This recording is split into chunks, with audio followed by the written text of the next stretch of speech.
Hello everyone, hi, my name is Arsen from Dance Channel TV and welcome. Thanks for tuning into the Facebook Live and later on this video is going to be on YouTube, so thanks for subscribing to us and watching our content. And we try to bring the best artists for you to introduce you so you guys can learn more about this beautiful art of dance. And today I have special guest, his name is Kevin Jenkins. He's an absolutely amazing choreographer. I mean, it's just kind of like the video popped up on one of the Instagrams. Somebody sent it to me and I was like, wow. So I had to kind of like find him and we wanted to talk to him. I'm not going to go introduce him too long because his choreography is endless. I mean, he got multiple awards in films, in choreography, teaching universities, did choreography in local companies in California as well.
Finding a job as a choreographer, how do you go about it? Do you find the dancers and then from there you just start working with them, or what's the process? Yeah, that's the ultimate question, right? Is okay, I'm a choreographer now. How do I get hired? And for 6 years, Ryan and I had a company, and so for that period, we would cast dancers every year. It was always a pickup basis, so we wouldn't really hold auditions. Just we would see who was interested. But we dealt with a lot. You have to build your own funding base. You have to get grants, or you have to fundraise, or just rely on ticket sales. So that was very challenging. And so after we closed the company in 2012, I decided to just become a freelance choreographer because putting together the dancers and the rehearsal space and the funding, it takes away from me from just focusing on choreography. So now I just work for other companies. I work for schools. I work for companies. I work for last year, there was an opera singer who was doing a European tour through Italy and France and Switzerland, and I choreographed her tour. And so, I reach out to people and people approach me. It happens all sorts of different ways, but at this point, I just choreograph. That's what I focus on primarily, and I let everyone else put together the productions. Now, do you use a lot of like a social media to promote your choreography and that companies look for you and go, oh wow, let's hire him for our next piece? Or does it kind of like you have to approach the companies and say, I would like to choreograph something for your dancers? It's both, but the funny thing is I do have following on social media, but that's not how I get most of my jobs. Most of my jobs, I email companies. It's just like back in the day when you would cold call clients and you just say, "Hey, are you interested in vacuum?" And the same way, I just email directors and I say, "Hey, I'm a choreographer. Here's some of my work." Because when you're looking at companies, you're not looking at people who are living their whole life on social media. You're looking at people, in their 40s and their 50s and their 60s. So they're not scrolling through Instagram all the time. Now, as I've built a larger following on Instagram. I do get some work from there for sure. But there's more about name recognition, I think, with social media for me, is people hear about me and then a few years later, maybe they've seen some of my work and then slowly over time, they're interested in working with me. That's great. Now, what's the importance of the choreography, the piece that you probably had in your head, to come to life? Is it the music or the dancer? That's a great question. For me, they're one and the same. For me, it's like asking a violinist in an orchestra, does he want himself to be heard or for the orchestra to be heard, right? It's both, right? Obviously, at different points, one will be featured more than the other. But for me, if people walk away and they weren't aware of the music being highlighted, they were just aware of the dance, and that makes me sad because I think both should be, it should be a marriage. So for me, it's about the dance highlighting how beautiful the music is and the music being shown through the dancers. When most of my work is abstract, I've done some storyline ballets, but most of it's abstract. So for me, it's all about the music becoming alive through the dancers. I often choose very complex music because I like complex choreography, and so I can highlight the complexity and the underlying beauty of the music, because right, there's the melody line that we all latch onto, but then there's all these things going on behind, and if you have a background of music, it's easier to highlight those because you understand how they work. And so for me, that's what choreography is. I want the music to become alive through the choreography. And it was for our summer season, and I decided to work with ballet dancers for the first time, and I got hooked because I loved what ballet dancers could do. The line is there, but also the emotion and these dancers were really beautiful. They could do the contemporary side as well. So for this piece, it was just about the music. I just wanted to find a song I liked. It was a Tom Waits song, and I just choreographed a duet to it. Yeah, I think first time I saw your work is when you were doing with the State Street Ballet, the Chaplin piece. But you were you did this piece with somebody else, right? Or everything was your choreography? Yeah, so I collaborated with two other choreographers. Bill Solo was one of them, and he was fantastic to work with. He's the resident choreographer, of course, at State Street Ballet. Exactly, yeah. And for this piece, for Chaplin, it was a piece about Charlie Chaplin. It had to be about acting, obviously.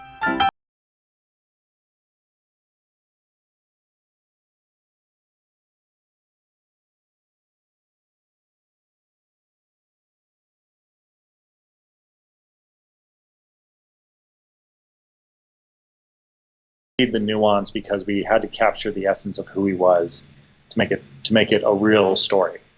Oh, wonderful! That's great. That's great.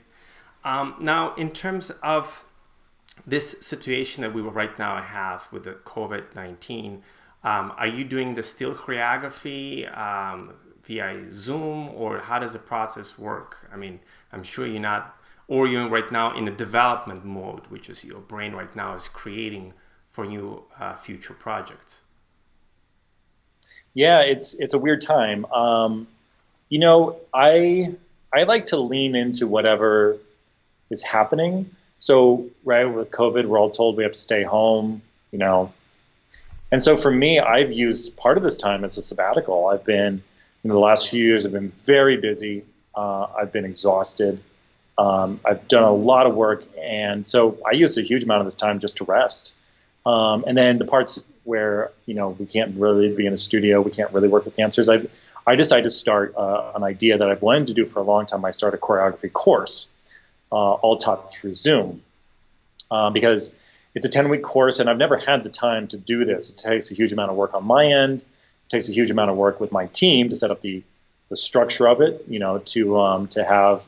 We have 140 people in the course, so it's a lot of work to make sure that goes through. So I've been able to use it as a time to actually focus on teaching, which has been really cool because a lot of choreographers were just waiting around. So I think a lot of them were excited to take this course to get an inside look at things. And then I have a big project coming out this fall, at least tentatively scheduled for this fall, with Dimensions Dance Theater of Miami. So about once a week, once every 2 weeks, I'm on Zoom calls with my collaborators for that, and we're planning out things, and we're figuring out how that's all.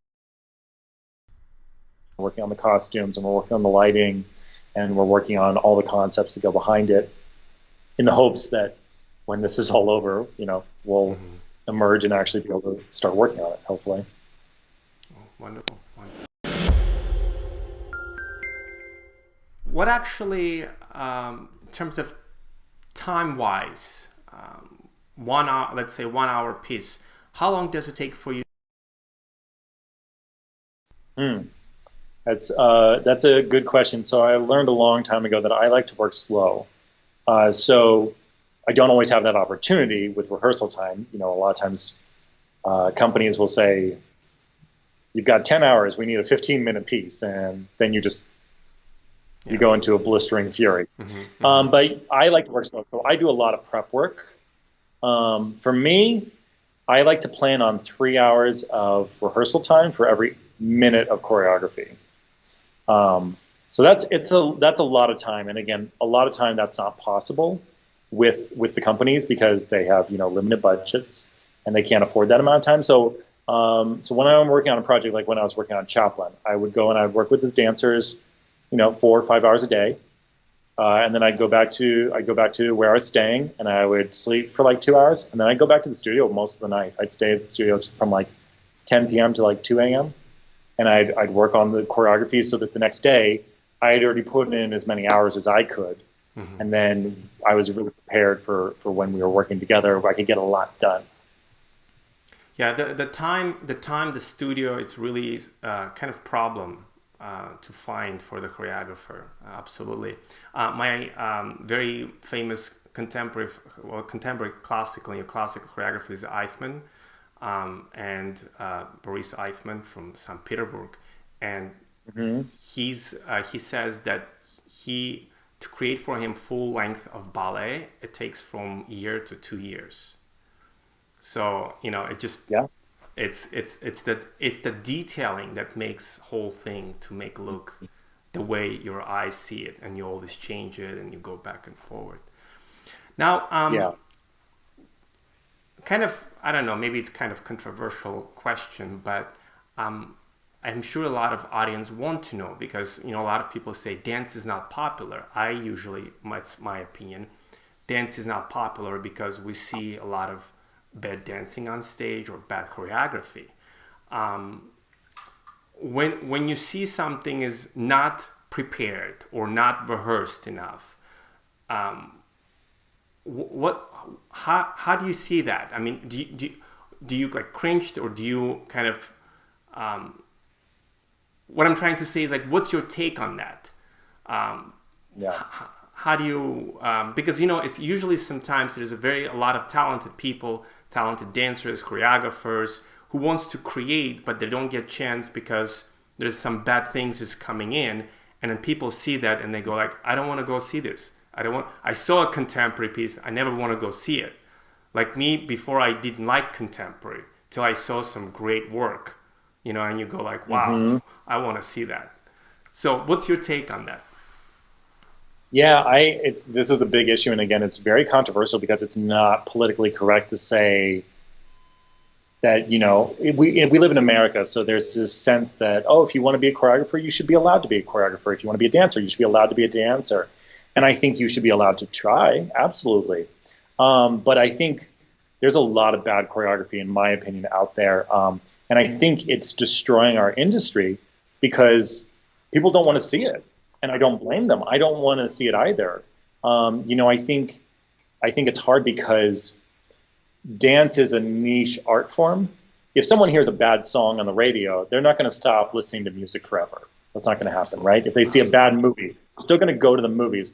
But if people see 2 bad dance performances in a row, they might stop seeing dance forever. And that concerns me because I think we need to promote better choreography. We need to support choreographers to make better choreography. But I think, honestly, as choreographers, we need to take responsibility for the fact that we don't have to make our choreography popular or commercial in the sense that we sell out.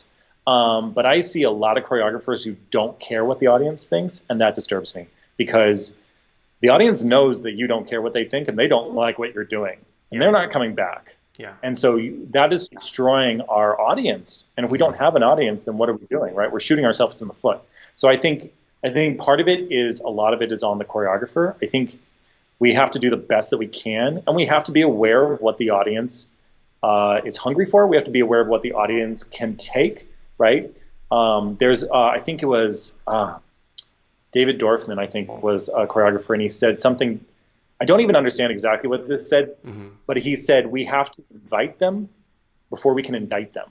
Like, you have to bring people into the experience before, if you want to make a political statement, you can do that, but you have to bring them into the experience first. And I've been to performances where the choreographer is so blatantly offensive that I don't want to come. Like, why would I go to a performance if all I'm doing is being told that I'm a terrible person for not recycling plastic or for this and this, right?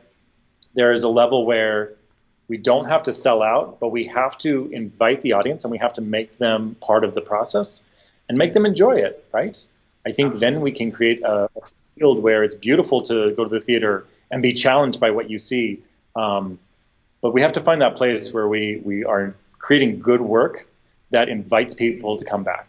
Absolutely, absolutely. And my personal drive, even with the Dance Channel TV, was always to bring the quality of dance higher, where I think dance can become popular, where dancers and choreographers can have the salaries, where they can support their families and all those things.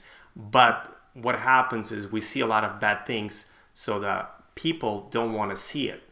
But if you introduce them really good quality, great companies come in, sometimes the theaters get sold out because they know it's a quality.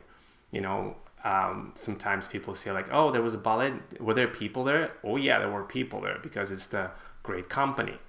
My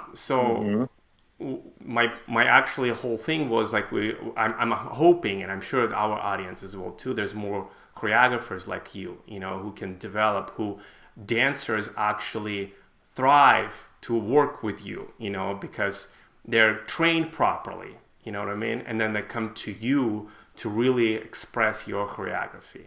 Because I know how difficult sometimes when you don't have trained dancers in front of you and you cannot express the language, through your movement. So, thanks for that, first of all. And another thing is, maybe we'll kind of wrap that with, what would be your advice right now? Maybe their kids are watching, or general people are watching who probably never seen dance before or contemporary, and then just like right now pop into this interview that we're having. What would be your advice in terms of, for people who wants to start doing choreography, and for general people who wants to go to ballet or see a contemporary work? I think my advice always for young choreographers is you have to study the great choreographers of history, because what happens right now in the advent of social media, right? You have a 14-year-old kid and they are watching what's on social media. Well, what's on social media is not an indicator of the great art that has come before them. And so they think that choreography is this. And the truth is, if they studied Yuri Killian and they studied Nacho Eduardo, they would understand that choreography can be this. And so we have young choreographers that are creating that are unaware of how good choreography can be, how deep it can be, while at the same time still being catchy and interesting. We need to educate ourselves as artists by watching the greatest art that there has ever been, right? Don't just watch what's popular. That's fun, and that's not a bad thing, but if that's the only thing you're intaking, then it's like eating McDonald's every day. You are not going to be a healthy, strong person.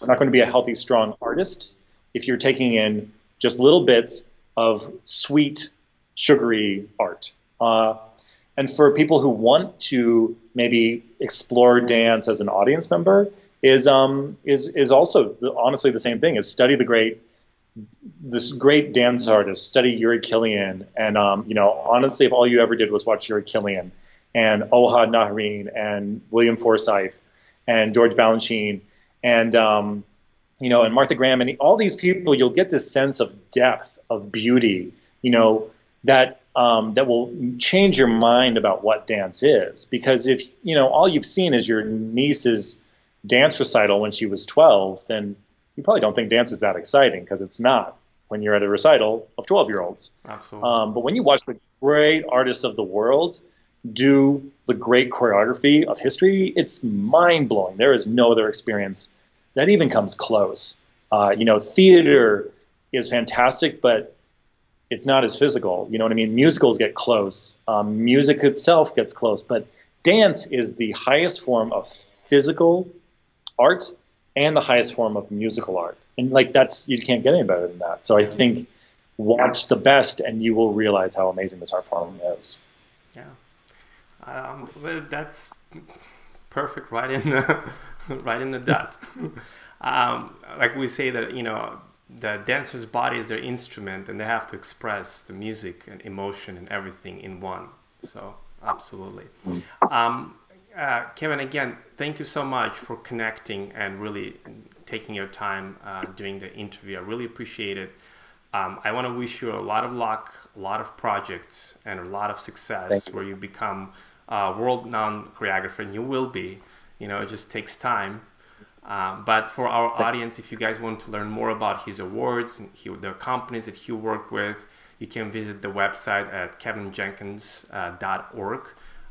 And I'm sure he has Instagram as well too. We'll post it in the bottom.